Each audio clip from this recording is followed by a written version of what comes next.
Is met Chom is 'n mooi wêreld, ja. Jy's so romanties ouetjie jy. Ja, ek weet maar, dit kom deel van jou. Ek en jy gaan op 'n tyd. Ja. Ek wil gou by jou hoor. Wat maak jou gelukkig? Ek dink ek het mos my perspektief oor wat dit is, maar ek sal nie sê ek's altyd reg nie. Chom, ek weet nie, dis 'n moeilike een. Rustigheid, vrede en loyalty bro. En dis dit. Dis rustigheid, peace.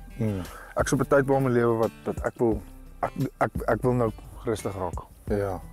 In opsig van my lewe, ek wil weet waartoe dit gaan. Ja. Maar ek soek peace ou. Kom ons chat gou oor die boutjies en die. Is dit belangrik? Nee, dit of course. Jy wag jy Chom. Okay, nee. Jy vra hierso. Sorry. Okay, laat ek antwoord. Ja. Nee, daar's nie 'n tipe nie. Jy weet, jy ken my. Ja.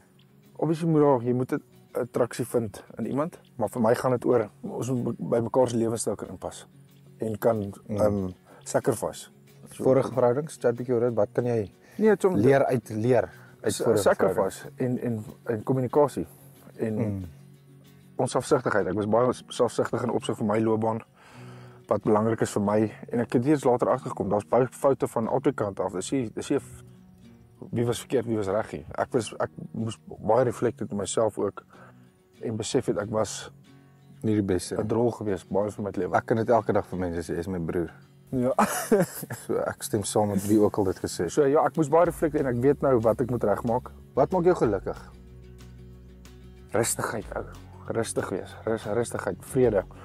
Maar ek sukkel nog soms met inner peace, self-work. Want ou probeer mos maar altyd alles uitsort en alles uitfigure en dis wat jy my baie mee help is let it go. Okay, wat maak jou bang van hierdie hele proses? Dis hoekom jy is. Ek gaan 'n ding van dit moet maak om op my kop te dink ook. Ja, want jy kan vinnig emosioneel raak en verkeerde besluite maak. En dis een ding wat ek myself beloof het, ek gaan nie hierdie ding doen en dom besluite maak nie. Ja. Ron, ek het volle vertroue in myself dat ek ek weet dit. Die wingman vir jou is. Ek het volle vertroue in jou.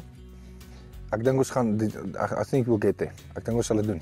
Ons gaan vir jou nie net uitlos. Ek kan niks beloof nie. Maar dan weet jy. Cheers my man. Sterkte. Dankie.